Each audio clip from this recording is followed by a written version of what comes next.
ইসলামী আন্দোলন বাংলাদেশের বিরুদ্ধে প্রোপাগান্ডা, মিথ্যাচার, অপপ্রচার যেন থামছেই না।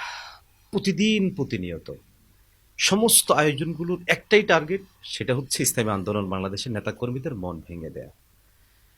সেক্ষেত্রে কখনো কখনো ইসলামী আন্দোলনের শীর্ষ নেতৃত্বকে নিয়ে, কখনো কখনো দলের কার্যক্রম নিয়ে, কখনো কখনো প্রাসঙ্গিক কিছু বিষয় নিয়ে অনেকে ইস্যু তৈরি করে করে ইসলামী আন্দোলন বাংলাদেশের নেতাকর্মীদের মনোবল ভেঙে দেওয়ার চেষ্টা করা হচ্ছে।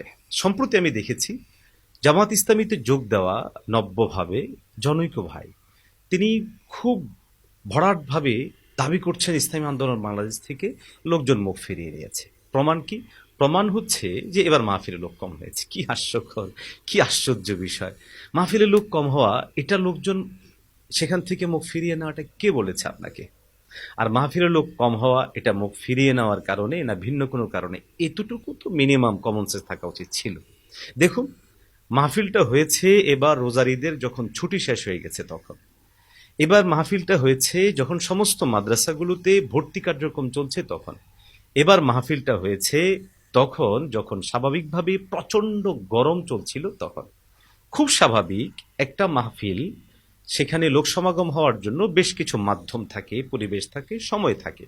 এবার চরমনায় যে মাহফিল হয়েছে সেই মাহফিলে সময়টা ছিল অত্যন্ত গরমকাল, সময়টা ছিল ছুটি শেষ হয়ে যাওয়ার পরে, সময়টা ছিল সমস্ত মাদ্রাসাগুলোতে ভর্তি কার্যক্রম চলাকালীন।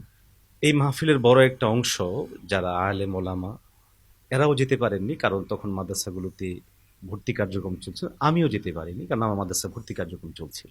এখন যদি আপনি সেটাকে ইস্যু বানিয়ে ধরে নেন যে ইসলামী আন্দোলন বাংলাদেশ থেকে লোকজন মুখ ফিরিয়ে নিয়েছে, আর এর কারণ কি আল্লাহ মারুল আপনি কি বলতে চাচ্ছেন? তাহলে আপনি যেই দলে যোগদান করেছেন সেই দল নিত্যদিন ইসলাম বিরোধী যে সমস্ত কাজ করে যাচ্ছে, শরিয়াকে ভুলুণ্ঠিত করে যে সমস্ত কার্যক্রম পরিচালনা করে যাচ্ছে, প্রতিদিন প্রতিনিয়ত যে সমস্ত শরিয়ার বিকৃতি সাধন করে যাচ্ছে, আপনারা যখন আজকে ইসলামী আন্দোলনকে নিয়ে, চরমোনাইকে নিয়ে মুখ খুলছেন, ইনশাআল্লাহ এই লোকদের সমুচিত জবাব দেওয়ার জন্য আমরাও অনলাইনে সক্রিয় হচ্ছি এবং সর্বোচ্চ পরিমাণ জবাব দেওয়ার জন্য আমরাও প্রস্তুত নিচ্ছি ইনশাআল্লাহ।